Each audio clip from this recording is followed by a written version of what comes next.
sharing with me is that the light of source is always coming into our bodies, like the dance, like this flow. And as it comes in, it's designed to activate that particle. And so long as that light is just flowing through, which it's naturally designed to, we'll know who we are. That's the natural design of this body. And so when we start really remembering what's happening here, we fight. We're going to fight for it.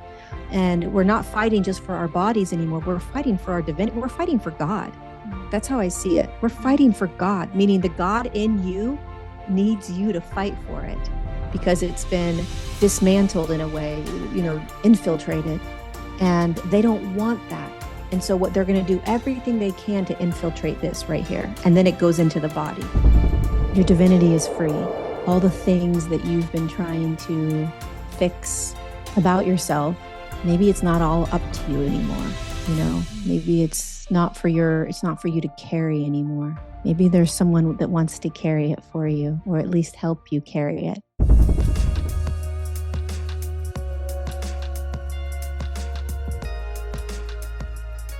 Hey, beautiful soul. Welcome back to the Abundance Club podcast. I must say this feels like a really potent and needed episode to share. And my hope for you is that it meets you in your heart, it meets you in your truth, and that you can stay really open in your mind and your body and your energy to receive this powerful transmission. Because today's guest is someone who I honestly feel speaks for herself. There are some people who don't just share information, they hold a frequency that feels like a remembering and a calling home. And for so many around the world, Lorie Ladd has become that voice, a steady, clear, and deeply compassionate guide through what so many are feeling right now is this unprecedented time of awakening. Lorie is an international best-selling author, spiritual teacher, and thought leader in the evolution of human consciousness. Her work has supported millions of people navigating these planetary shifts with more awareness, more presence, and a deeper remembrance of the divine design within the human experience. Her first book, The Divine Design, became an international bestseller and continues to ripple across the world in multiple languages, offering a profound reframe of what it means to be here at this time in human history that we each signed up for. And now she's in this process of completing her second book, Jesus Speaks, a body of work that invites us even deeper into remembering divine light and what it means to reconnect with God, source, and truth during this collective shift in consciousness that we are now experiencing. What I personally feel most about Lorie's work is that it doesn't ask us to become something new. It gently and sometimes very powerfully brings us back into what has already been true and into discovering a way to activate that like we never have before. And today she's here to share what feels for her like the greatest calling of this phase of awakening that we are all moving through. I am really honored to have this conversation, and I feel really blessed to be able to share that with each of you, and I hope it meets you in your life in a really deep and profound way. So without further ado, beautiful souls, I welcome the gorgeous Lorie Ladd. Enjoy.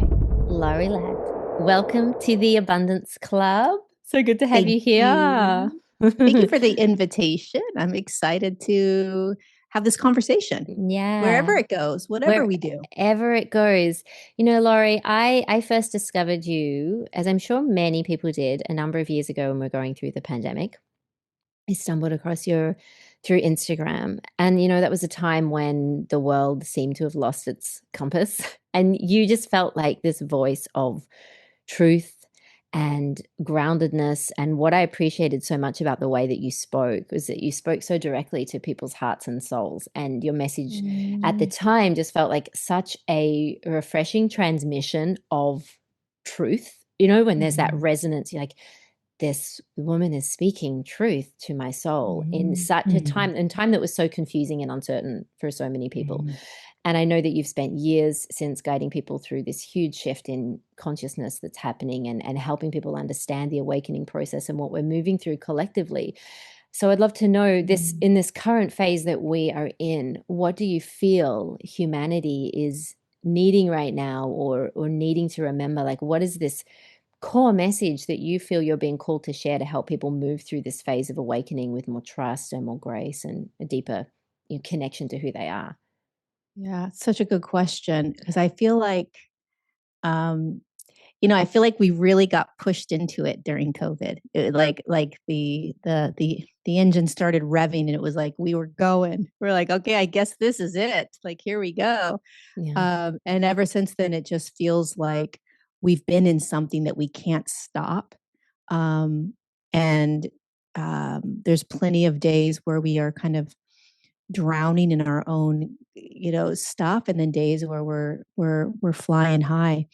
And but it's interesting because we are in something. You can feel that we're in something now, Um, and where I have kind of landed right now with all of uh, this that we're navigating is this real deep awareness that I didn't have a couple of years ago around the importance of God, whatever God is to each person, but reconnecting to that, bringing awareness back to that. Um, and again, it's completely up to everyone's going to have their own resonance to what that means. Um, but that seems to be for me a really important, dare I say, the most important sort of component right now to this current shift in our collective consciousness. There's been a slight or a drastic disconnection energetically to our natural way of experiencing this light of God that's designed to sort of just move through our bodies and activate us. And um, it's been distorted. It's been infiltrated. That's kind of how they've been able to control humanity for thousands of years. And so this awareness of like, what they did, what kind of reminds me of COVID on steroids, because like during COVID times, you're like, you're not going to tell me what to do. You're not going to make me do these things, and there's this rage. But with this newer awareness that I have of like what happened thousands of years ago and how we've had this disconnect for so long, I have that same sort of like, oh, no, you don't. Yeah.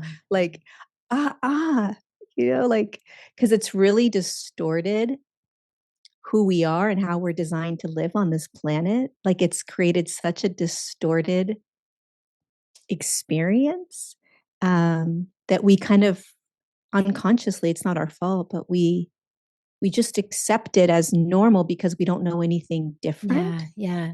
I love the way when you were talking about that, like moving through our bodies, like, and you just had this visceral feeling, because I feel like this time is calling us so much into embodiment. And a lot of the teachings that we heard, right, about God and about Jesus was about it being separate, right? About whatever that is, that consciousness, that divinity being separate from us. And so a lot of people carry within them years of conditioning around religion and questioning and separation. When we place all of that aside, and you speak purely from like your understanding and your experience of this, what is God to you? And what is it that you've come to know and feel and remember about God, about the divine? And why do you feel humanity at the moment is being called back? Because I can feel that as well. I know many people can't, even if they can't identify with what that is or articulate what that is. Why are we being called back into this relationship with God so deeply right now? God, such a good question. Um, so it's been a journey for me with God. So God to me is this overarching, omnipresent light, an intelligence, a tangible, visceral presence. It's a felt presence. It is it's where anything that has a consciousness at all, anything that has an awareness, anything that stemmed out of creator, of source, is an aspect of it. And so it's not a person. It's not, it is obviously it's not a person, but it's not, it's just this, for me, it's a tangible, visceral presence.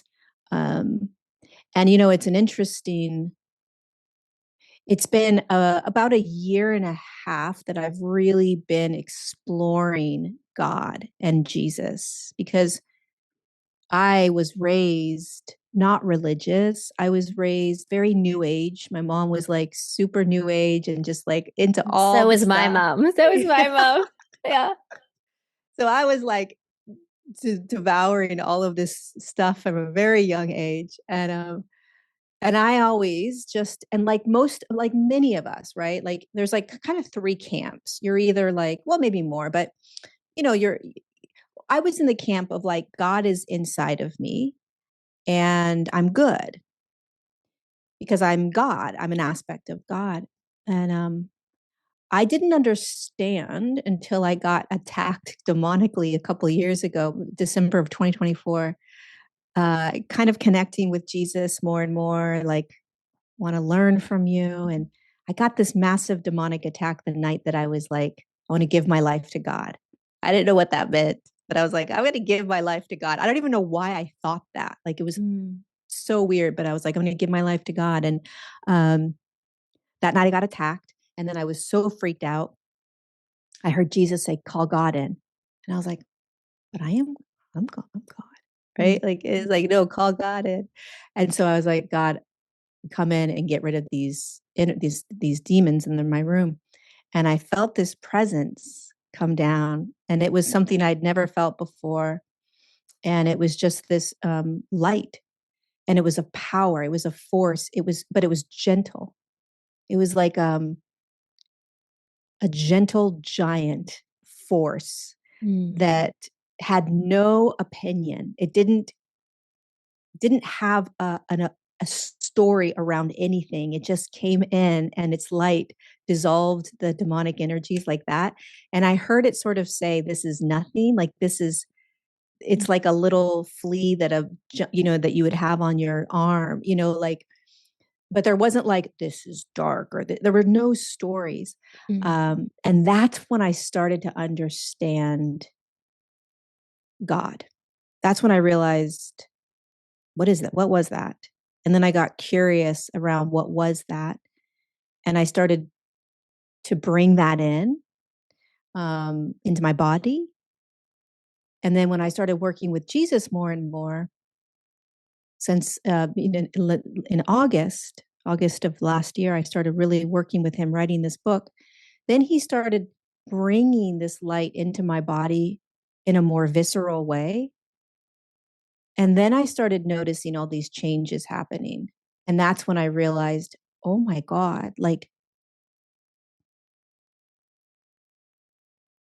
this is God. Whatever this is that's coming in, this is God. Like, you just know it. And so then I started getting curious, like, well, where was this? Why isn't this in me? If I am an aspect of God, right?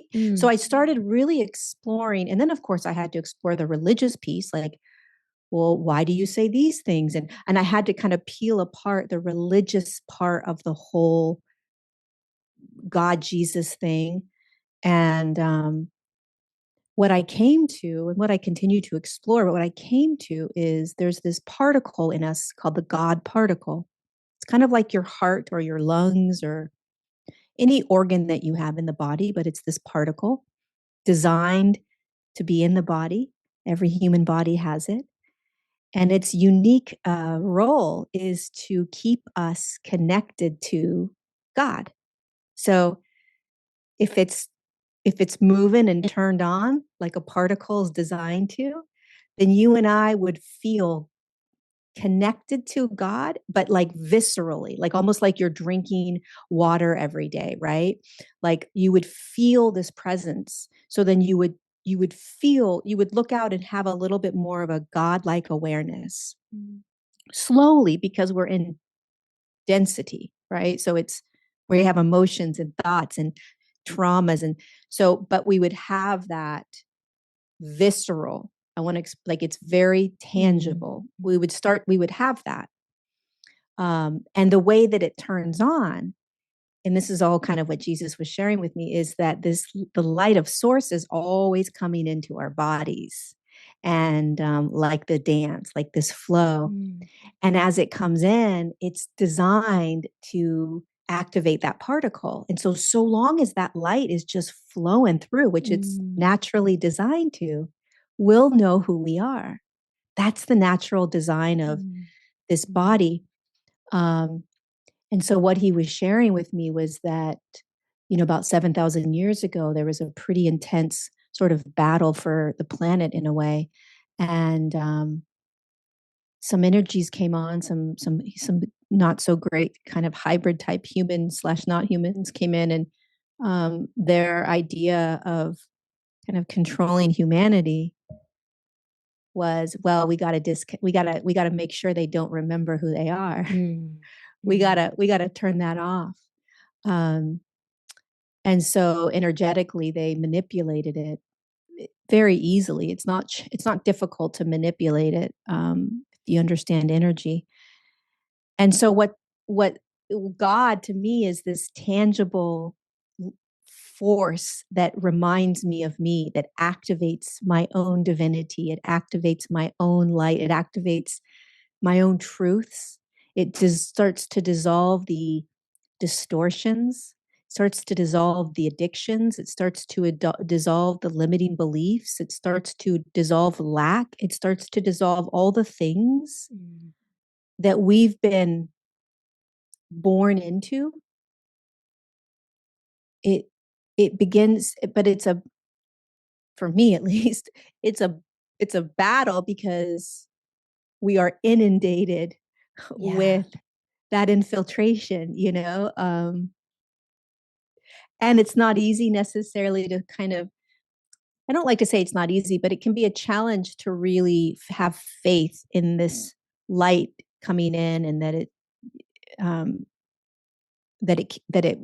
it will shift you, it will change you. And and that's the piece, isn't it? For people that have been because we live in this dense world and this dense 3D, and people are used to waiting for the proof and the evidence and feeling something, not necessarily on the subtle level, even though we're all subtle energetic beings, but having that more tangible shift. And how do we begin this transition back to our natural state, which is, we are subtle energetic beings. We are the light of God. And by what you're saying is this process of remembering that and removing the layers of illusion and distortion that have deliberately kept us from remembering that. Because when we remember, we tap back into our power to be sovereign and to co-create and all of that. And I've heard you speaking about how this is the most exciting time to be here, and also the most challenging, because we don't have the memory of that. It's like we're going blind into the fog. How do we begin for people who are so programmed in our humanness to seek the validation, the evidence, the proof before the belief, to, as you said, walk in faith, or to come back into strengthening that certainty within ourselves and that faith? How do we begin to make that shift, or how can we deepen that and really begin to let the light of God and Jesus in to lead us? Because for many, particularly at the moment, that can be really scary, particularly when it asks you to do things that maybe you don't want to do, or it feels scary, or it's uncomfortable, or it means letting go of certain things, or it means being perceived in a certain way. Like, how do we begin to strengthen that? I mean, that's that's the $1,000,000 question, and there's so many different answers to that, depending upon who you are and how you see the world, the type of trauma you have. I was just hearing Jesus say, "You better tell them about me. You better." I'm like, I hear you. I'm gonna tell them about you. Like he's like, "You better tell them about me." Um, it's talking about Jesus can be very, very challenging. So um, I always tread carefully for whatever reason. But I hear his voice, like, "You It's better here. tell them." It's Yeah, here. you Yeah. better tell them about Yeah. me. Like, all right, I will. So, um, you know, faith is a choice that we have to make. We have to choose it. Let me start with this. Most of humanity is going to come to a realization at some point that what they've been doing, no matter how many times they do it or the different ways that they do it, it doesn't work anymore. The different types of healing, the different types of work they do, with their families or with their inner stuff, or it's eventually going to get to a place where it's like, really, is this it? We just keep doing this stuff, right? Something's going to start to say, I think there's something else happening here. And the solution to everything, in my opinion, the solution to everything that we navigate and that we are trying to fix and heal within ourselves can be um, worked through with God, with the light of God. It's miraculous. I don't know how it happens, but it's God.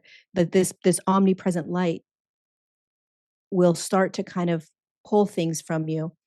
And so first you have to choose to start to kind of open to that, right? Like, let me get curious about what she's talking about. Like, what does she mean, this light? And it's outside of us, right? Comes in.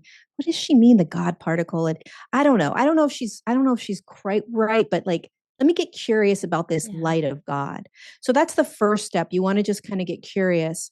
And it's so simple. We complicate it, but it's like, what do I say? And how do I do it? Right. You just start imagining, just bringing in, inviting in this light. You may or may not feel it. Most of us won't feel it. It's not some like moment of like, aha, but you just start recognizing that there's something else that can now enter into my life energetically that moves into my body.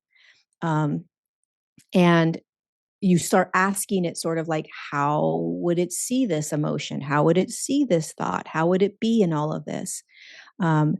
And then the second thing is if you bring Jesus into your life and you start asking him to help you in this process, he will expedite the shifts and changes significantly.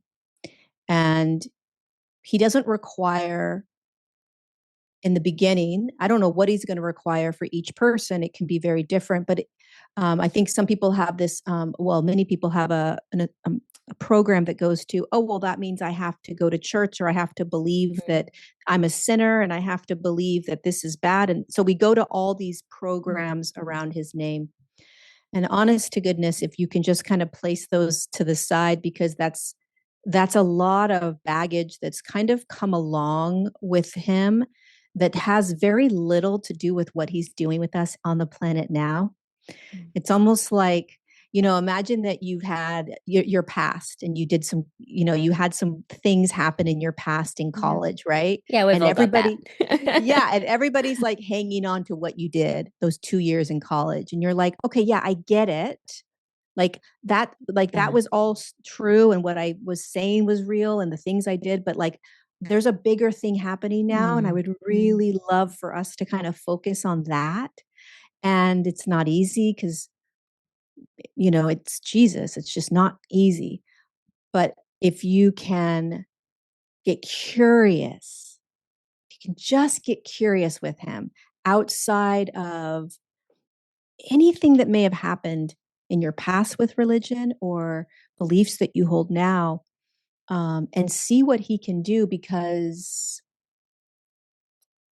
the whole purpose of his entire life is for this moment on the planet right now, to realign us and reconnect us back into this source of light coming in, and to show us, like you said earlier, right? Like God's going to ask us to like, get rid of this, don't do this. Like all these things start changing.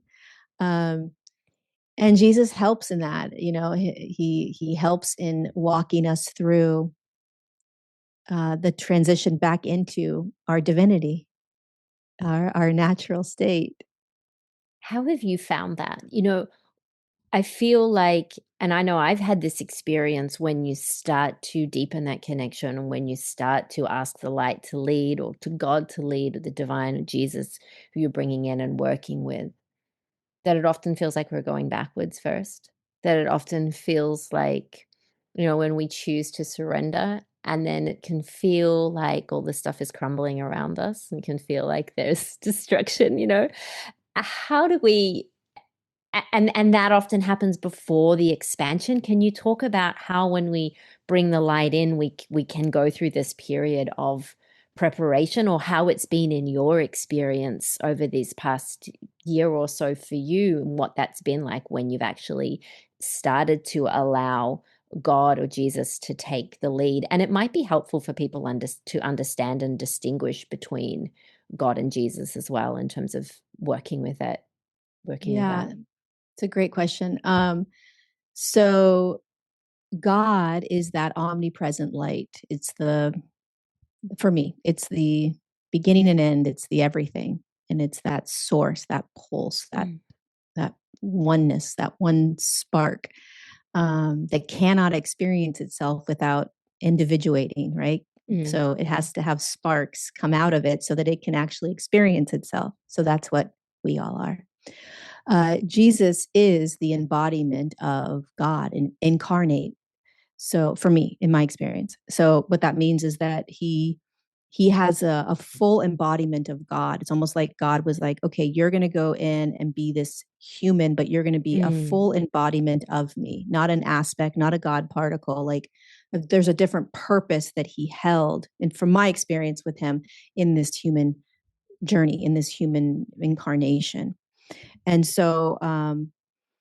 uh, so I think a lot of times people will say God meaning Jesus, God meaning God. It can get really confusing. I think that's why a lot of people say he, because they see Jesus as God. And so it's like, wait, what are you talking about? Right. But I see it as two distinct things. So I see the light of God as this really profound, powerful light. I see Jesus as the embodiment of that, which makes it more tangible, accessible. So when I bring Jesus into my day every day, I'm accessing God through like a physical human. So it's easy for me to feel God with Jesus. Yeah. Okay. Yeah. When you Yeah. sit with him, you will feel the presence of God. You'll just know that it's God. You'll just know because it's in you. So you're familiar with it. You're like, oh yeah, this makes sense. This is familiar. Um, and so when you invite this in, and if you invite it in, you let it come in and change your world. You let God come in, and then you start hanging out with Jesus a little bit. Things do change for the good, but Yeah. also there's a lot that gets pulled from your life that is not serving you. And you also can feel a lot of it's interesting because you start to see the world in a lens that you didn't have before. You start to see your own behaviors in a new way. You start to see your own addictions in a new way. You start to see limiting beliefs. You start to see relationships. You just start seeing things in a lens that is more pure, or more not distorted. And I don't want to freak people out. Perhaps many people here listening are in deep relationship with God, but it is challenging because the deeper you commit to your own divinity and walking the path of that divinity, it's inevitable that um, you'll be shown what's not good for you. Mm. That's the best way to put it. Yeah. You'll be shown what's not good for you. And free will allows us to um, choose how we're going to navigate it. But the other great thing is that when you let God in, and if you and definitely if you let Jesus in, your life will change for the better while you're also navigating the challenges of it all. I mean, my life, when I started bringing Jesus in prior to the whole God thing coming in, when I started sitting with Jesus and really bringing him in and talking to him and getting to know him, I started feeling a calm and a peace that I had never felt in my entire life. Just naturally arising. I wasn't having to do anything. I felt, a love. I mean, dare I say, a love I have always craved from a man. Um, I started feeling that more and more. I started to have this deep compassion for myself and for the world. Um, and then when he really started coming in, uh, like right now, the last 10 months, I'm a completely different person. And it's because of the light of God coming in, right? And my commitment to that all the time, but also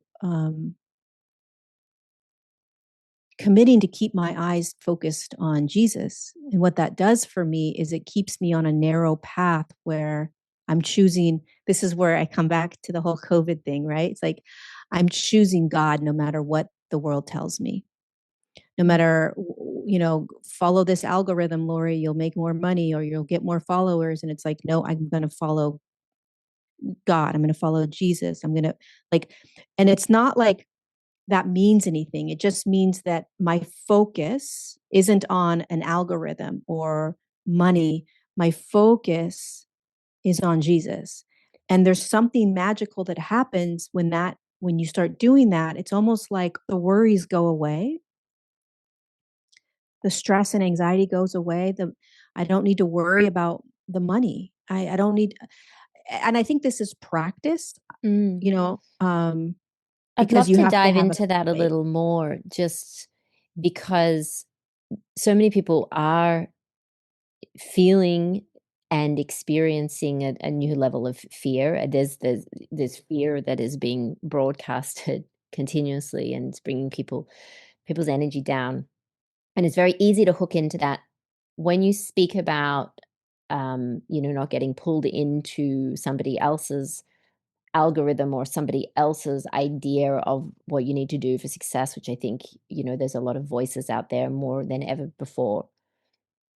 For someone that is wanting to deepen that connection with Jesus, with God, or with that guidance system, how can they begin to discern that voice, that guidance, that knowing from that of fear, from that of the ego, from that of the small self?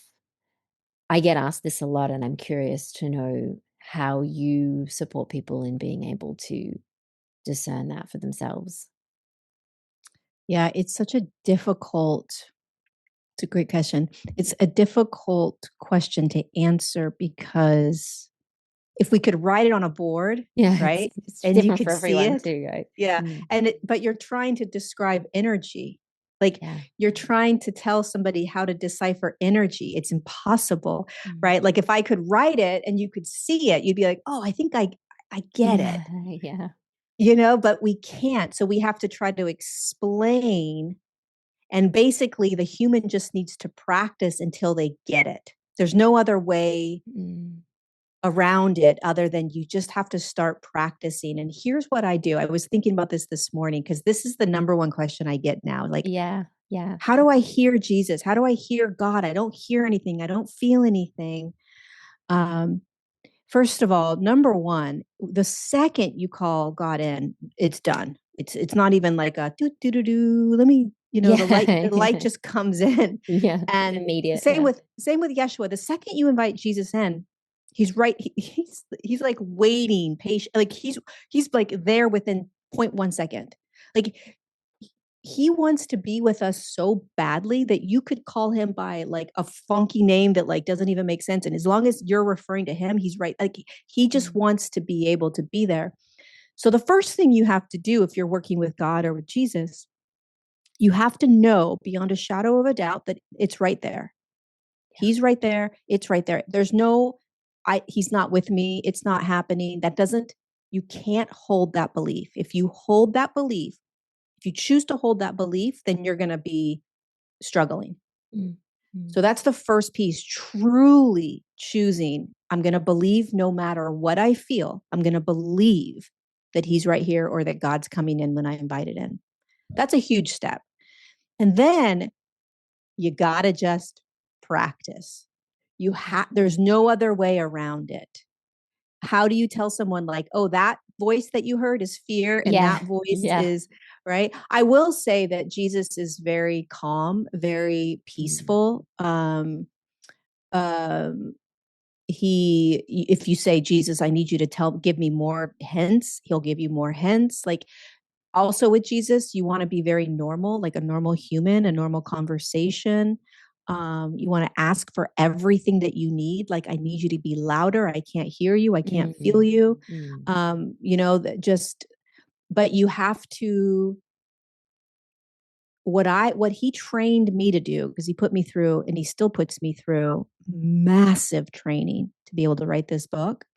And the very first training he had me do, that he still has me do, but not to this degree, is every day I would set my phone alarm. Not everyone has this ability, and it's also kind of torturous. Yeah. But he would have me set my phone for 30 minutes and just sit in silence with him. And what that allowed me to do is to get to know him, because I got to hear all my thoughts, which we need to do, right? If you can hear your thoughts, then you can start to decipher his voice. I got to kind of feel into him a little bit. So let's say for 30 minutes I sat, and no joke, maybe 5 minutes of that was actually kind of like me engaging with him. The rest was just me going all over the place.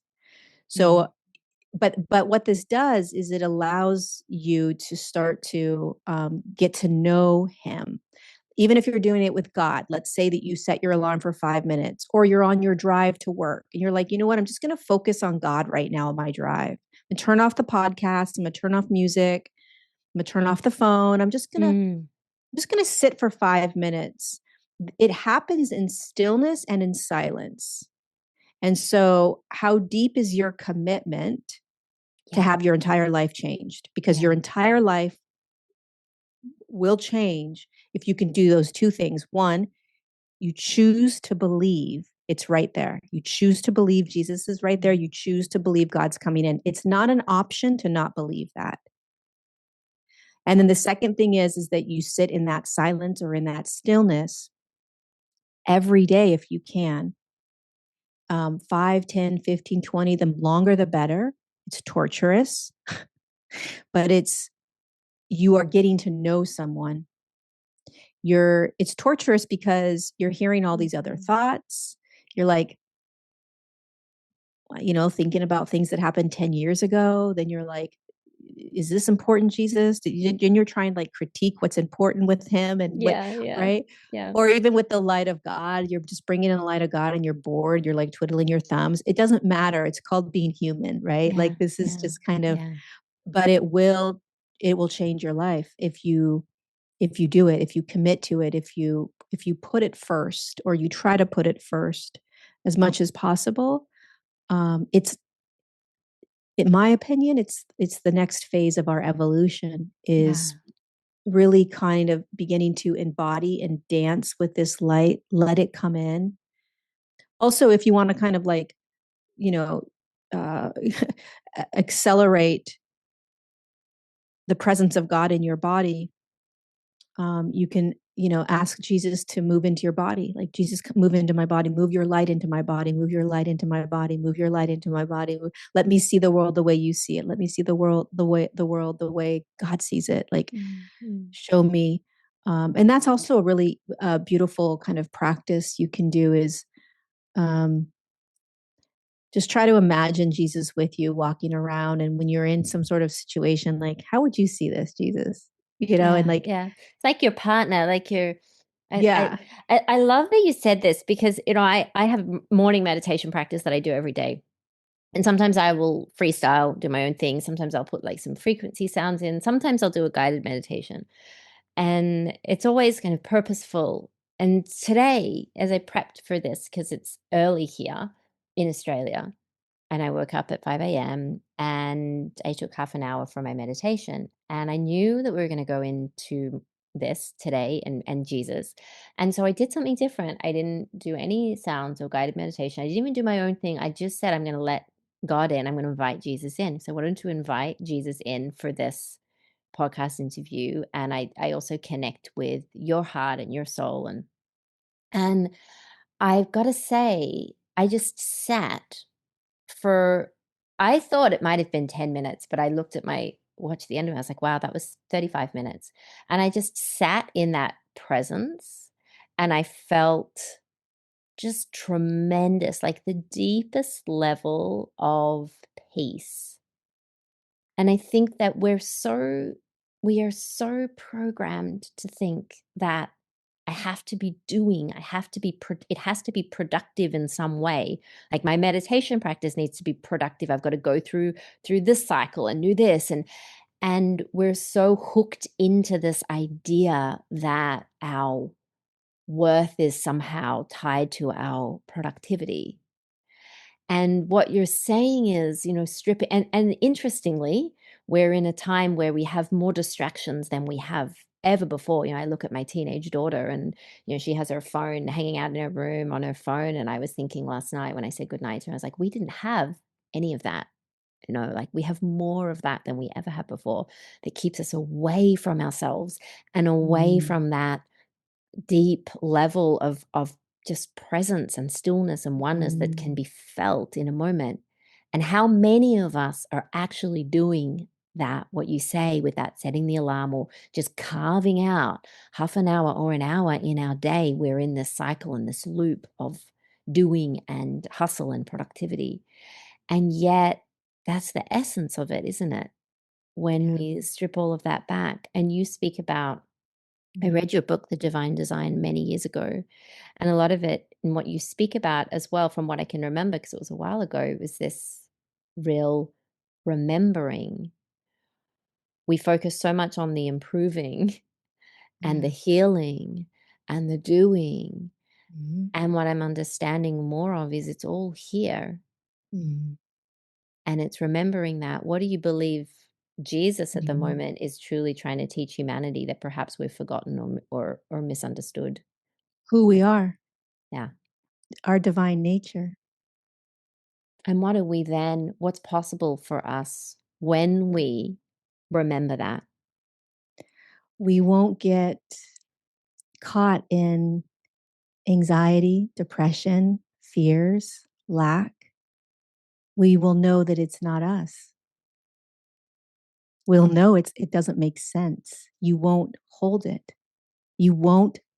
So every thought moves through the mind like a river, right? Like a leaf on the river. Every thought is on the river and it moves. The only reason that a thought becomes a fixated reality or truth is because we just grab that leaf. We're like, okay, this one looks good. I'm going to hold that because you have beliefs that I don't have, which means you have thoughts in your river that you're holding on to that I don't. Why is that, right? We don't. So what Jesus shares and teaches and wants to show us is that, these are all just conditions placed upon us, and they're not who we are. And so how can his presence, like you felt today, right? There was nothing spectacular about it. There were no quantum complicated things, right? He just brought you into a natural state of peace.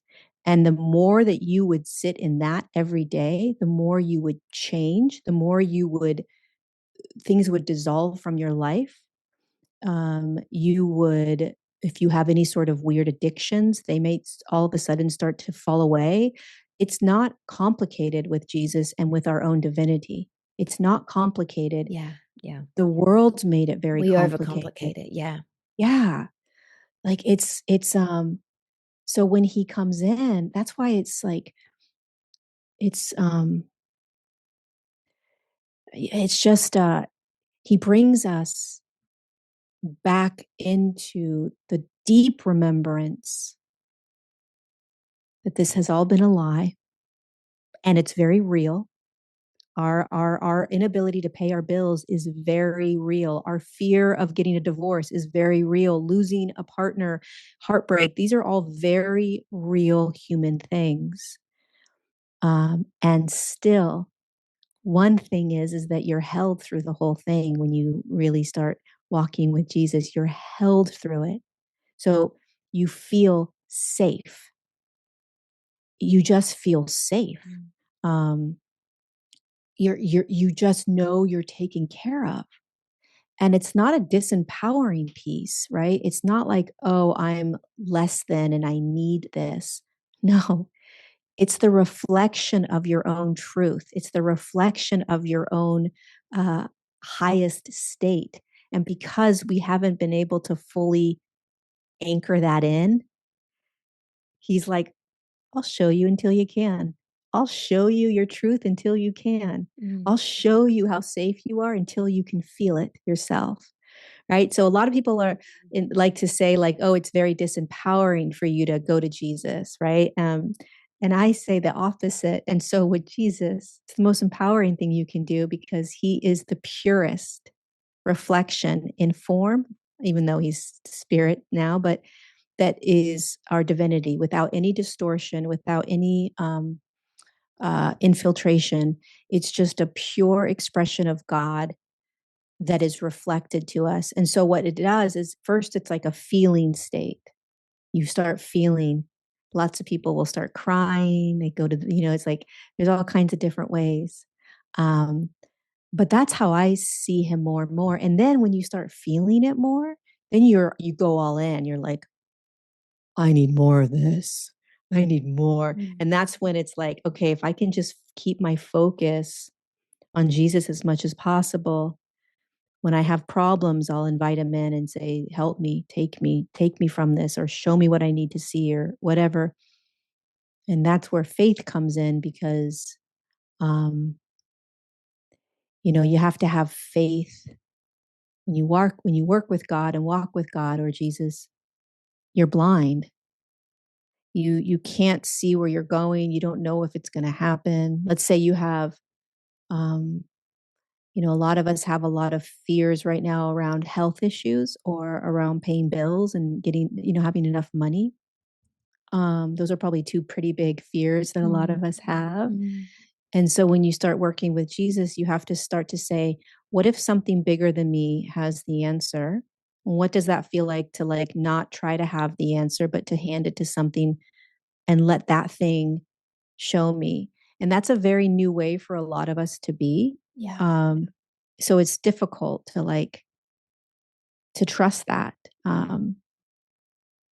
And but it works. It It's works, that but it's threshold piece for so many, isn't it? yeah. And I Yeah. think that's what so many are being invited to embrace, why we're up against these challenges. It's almost like for the divine to say, hey, like I always see it as this partnership, this collaboration, and Mhm.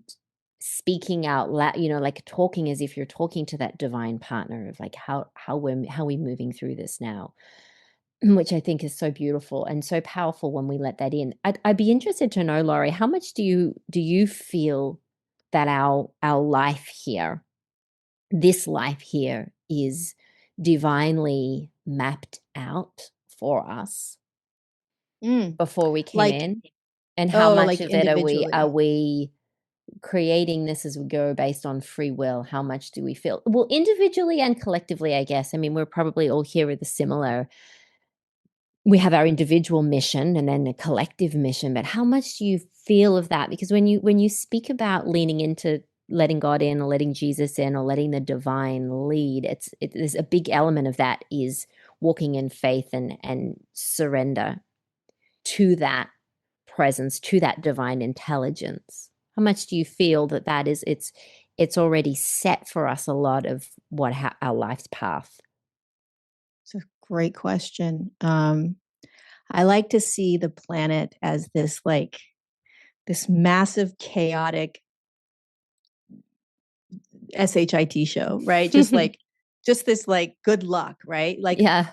So if you jump down without a map, there's gonna be a lot more chaotic sort of experience.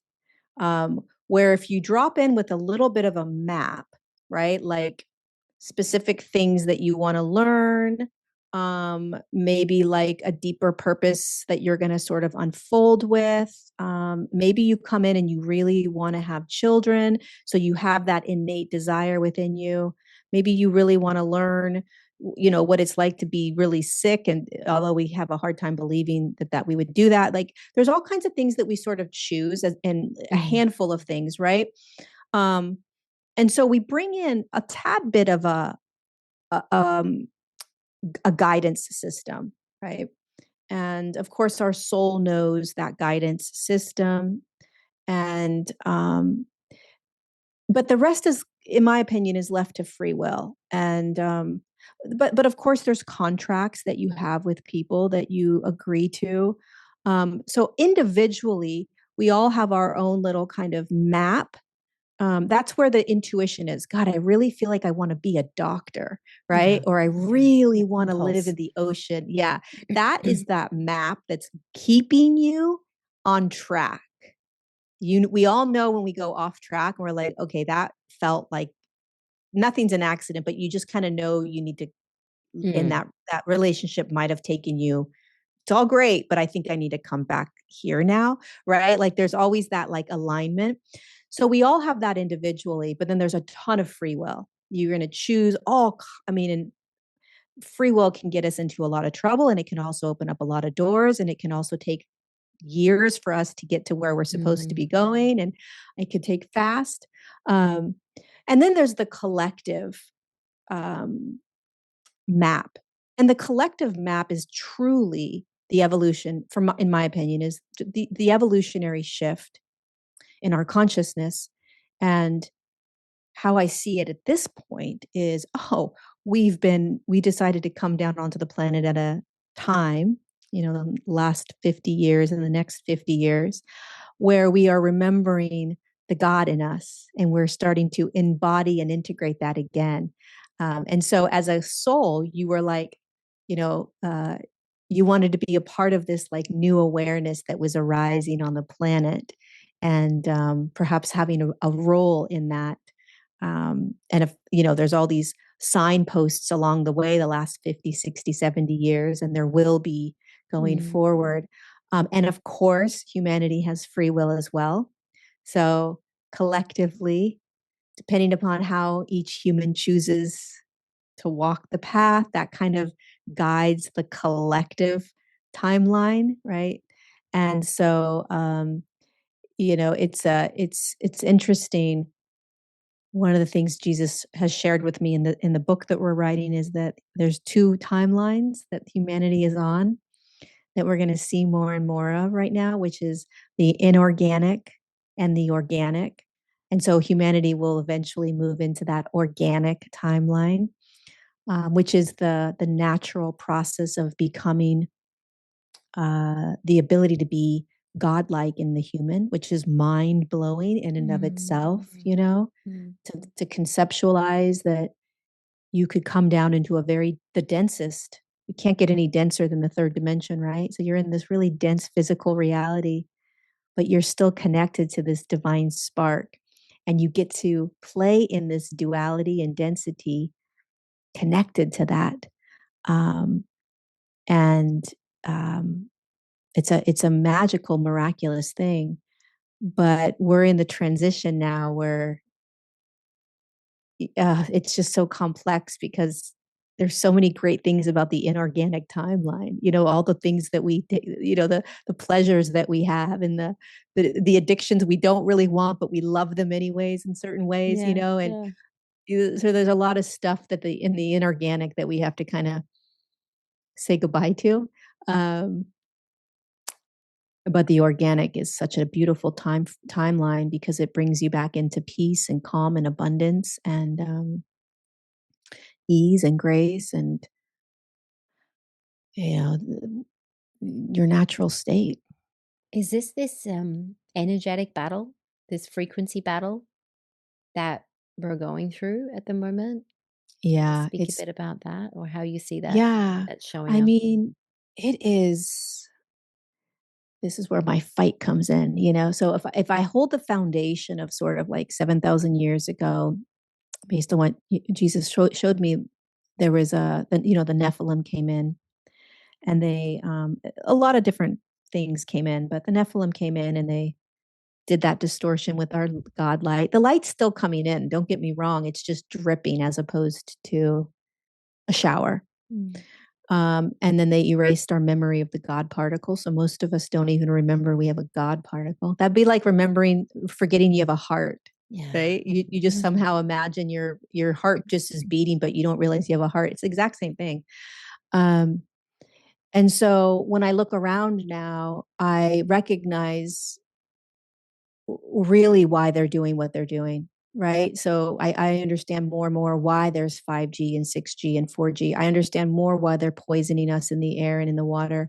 I understand why the infiltration of the archons in the parasitic thoughts. I understand why they're doing that more and more. I understand why AI is going to pull us out of God. I understand why the temptations are getting more crazy. I understand why there's distraction. I understand why it's getting more fake in the world. I understand all of this because the more that God starts to come down on the planet, we will remember who we are. We'll remember our God particle, and we will literally be like, screw you. You've lost your mind. I'm not doing that anymore. I'm not following that nonsense. No. Yeah. I'm saying no to that, right? And so when we start really remembering what's happening here, we fight. We're going to fight for it. And we're not fighting just for our bodies anymore. We're fighting for our divinity. We're fighting for God. That's how I see it. We're fighting for God, meaning the God in you needs you to fight for it because it's been dismantled in a way, infiltrated, and they don't want that. And so what they're going to do everything they can to infiltrate this right here. And then it goes into the body. And they're trying really hard. Oh, they are pulling out, and they're good at it because you can't see it and it feels good. I mean, as the pleasures of the world feel good. Ease. Give me something that's easy. The human's response is like, oh, of course I'm going to do it. It's easier. Yeah. It's like, or I can just switch off and numb out and have that dopamine hit. And really clever. The other day, I went away on it. I heard Jesus say, he placed into my heart. And what that means is that you have this like thought come out of nowhere, right? So sometimes when Jesus works with you, you'll get these random thoughts or a random idea, and it's random. If you start getting those, that's Jesus like, hey, go do this. Hey, go do that. And they're always random. Like Jesus works in random, what are you talking about? Ideas. And he gave me this, he put into my heart this place I used to go backpacking called Kennedy Meadows in California. And I was like, oh, that's a great idea. I will go there. So I called, and I knew they had cabins, but they were always booked years in advance. But I was like, well, I'll just call, and if not, I'll go to the campsite because they have a campsite.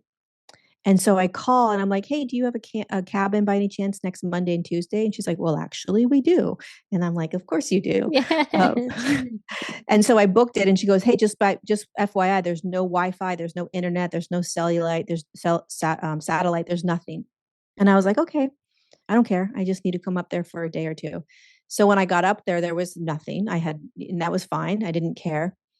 Um, but the dramatic reset that I felt, because I don't think I've ever in the last 15 years, I can't remember being at a place where I couldn't at least get on Wi-Fi at some Yeah. point in 24 hours.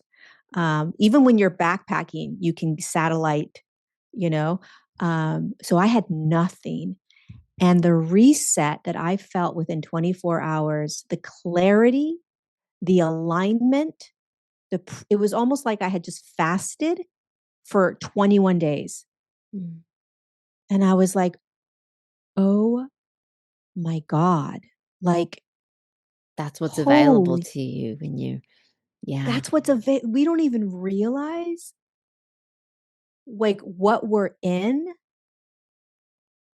because we don't have an opportunity to not be in it. Um, and I'm sharing this all just to say that the connection we're designed to have is really, there's a lot of radio waves, there's a lot of noise. And so the more that we can get quiet, the more that we can shut off what we do have the ability to shut off, close the computer, maybe turn the phone off, or just things that you can do where you're like, all right, I'm going to try to just give myself 10 minutes where there's nothing. The more we'll be able to kind of feel that clarity for 5 minutes, for 10 minutes, you know? It's so wild that you share that because yesterday I had this impulse to look up this little cabin that's out in the hinterland and this guidance to go there and see if it was available for 2 nights. And so I messaged them on Instagram and I said, look, I know you're usually booked out, but I'm wondering if, and they have got Wednesday to Friday of this week. Anyway, my mind's gone, oh, I better check that there's Wi-Fi because I'm in the middle of a launch and I've got a program coming up and I need to make sure that I can, do the things. And she wrote back and she said, sorry, no Wi-Fi. And I wrote back to her and I said, oh, I'm going to need Wi-Fi. I'll come back to you when I can fully switch off. And I feel like you saying that message is just this like confirmation to like, go. Don't worry about the Wi-Fi. It's guidance for you to go. So that was amazing. As Wow. soon as you said that, I was like, I think there's a message in there for me. Girl, you need to go. Even if you just go for a day, like Mm. even just one night. I don't know how far away it is, but Mm. yeah, I would kind of see, this is the thing also when you get those hits is we can always um find reasons why Mm. it's just not right, or it, and it's fine. We have free will. um but what I noticed with my walk with Jesus, and I thought about this morning actually, also I was thinking about this, I was like, the one thing that I do no matter what is that I will just follow.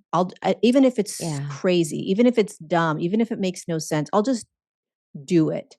And I was thinking about how a lot of people will think twice, which isn't a bad thing to do, but they'll think twice. They'll be like, well, it's not in my finances, or Mm.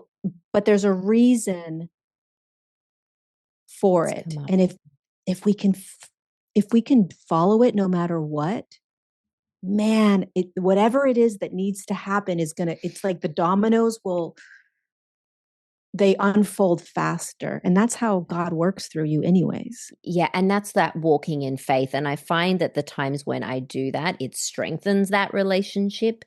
It strengthens that when you actually sense the impulse, feel the impulse, hear the message, and then without too much delay, you act on it. I feel Mm-hmm. like that just strengthens that bond and opens up the way for the divine to weave more magic in and for more of that guidance to come in because you're paying attention and you're acting on it. And Mm-hmm. that's the whole, it's that collaborative dance of letting the energy through and moving with that energy. So yeah, yeah. Yeah. And the times when I have done that in my life that made moves that have not made logical sense is when I opened up to possibilities that were greater than what I could have even conceived or imagined or hoped for myself. Yeah, I mean, and maybe it's maybe maybe it has like a, who knows, we never know the why, but maybe there's a preparation before your launch, of some Yeah, sort. yeah. Uh, It feels uh, like that now. Yeah, yeah, it feels like that now. Yeah, for because sure. there's so much. One of the things that I have noticed a lot with Jesus and the trainings that I have with him is the preparation of the body. Mm, There's always prep. Like if there's one thing that I would be like, what does Jesus like really work on you the most with? The preparing the body. yeah. Like Yeah. like Because this is the vessel, right? yeah, how is God's light going to really anchor in if you're consuming certain stuff online, or if you're hanging out with people that are, and so preparing your body means it's multi-layered. It's like you got to stop hanging out with these people, you got to stop watching these things, you got to turn off this, you got to fast, you've got to eat one meal a day right now, you need to listen to the 932 hertz. Like there's all these different things for us to do.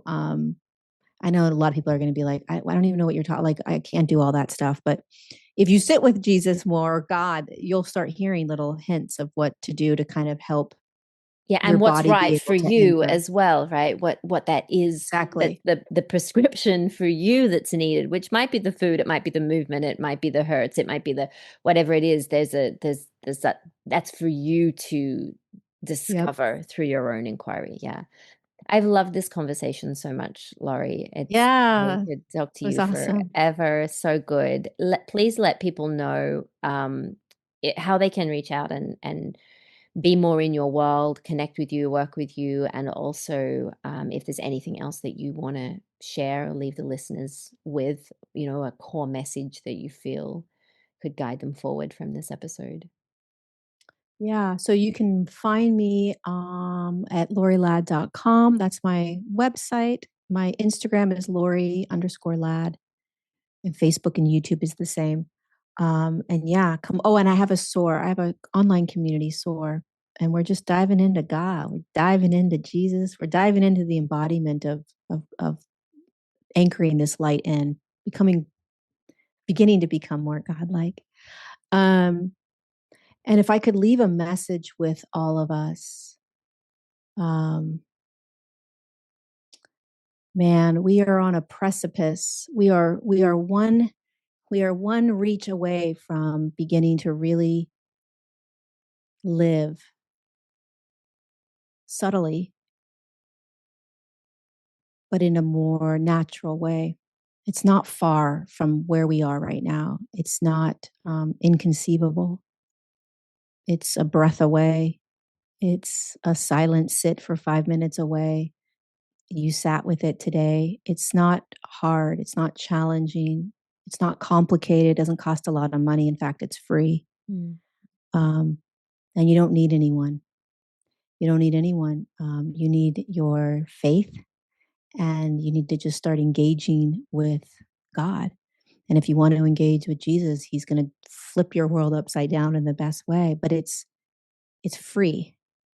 Like your divinity is free, and all the things that you've been trying to fix about yourself, maybe it's not all up to you anymore. Maybe it's not for you to carry anymore. um, Maybe there's someone that wants to carry it for you, or at least help you carry it. And I think we're going to start seeing that more and more on the planet. And yeah, so and just invite that light in, invite it in, invite Jesus in, and see what happens. See what happens. Mm. I feel like that's such a beautiful, powerful takeaway from this episode is inviting it in. It's up to you, like letting it come in. And the other piece on that is, particularly if you're someone that has been a bit skeptical or um, hasn't really lent into that relationship, is just to be curious. What have you got to Yeah. lose? What do you have to Right? lose? Yeah. Yeah. What's the worst that's going to happen? Yeah. Yeah. Nothing to know, lose and so much to gain by so much, so so many of much. us feel that we're here walking this path alone, and we're so not alone.